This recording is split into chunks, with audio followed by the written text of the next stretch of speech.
মান ক্বারা আয়াতাল কুরসি দুবুরা কুল্লি সালাতিন মাকতুবাতিন লাম ইয়ামনাহু মিন দুখুলিল জান্নাতি ইল্লাল মাউত। ফরজ সালাতের পরে যারা আয়াতুল কুরসি পড়ে তার জান্নাতে প্রবেশে কোনো বাধা থাকে না, একটা জিনিস ছাড়া, মানে মৃত্যু, মরণ। লোকটা মরে না তাই জান্নাতে যায় না, মরলেই জান্নাতি। তো হে উবাই, হে ইয়া আবাল মুনজির, তুমি কি জানো কোরআনের সর্বশ্রেষ্ঠ আয়াত কোনটা? তিনি বললেন যে আয়াতুল কুরসি। এটা শুনে রাসূলুল্লাহ সাল্লাল্লাহু আলাইহি ওয়াসাল্লাম খুব খুশি হলেন। খুশি হয়ে কি করলেন? ফাদারাবা ফি সদরি, তিনি বললেন যে তিনি আমার বুকে একটা আলতো চাপড় দিলেন। এটা ভালোবাসার আলতো চাপড়, এরকম উৎসাহ দেওয়ার জন্য, যে সাবাস। আমরা মাঝে পিঠে কাউকে আলতো চাপড় দিয়ে কি বলি? ব্রেভো, সাবাস, মাশাআল্লাহ, এগুলো বলি না?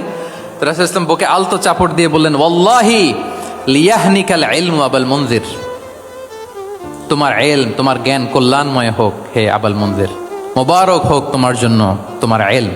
মে knowledge be present for you, তোমার জ্ঞানটা বরকতময় হোক, কল্যাণময় হোক।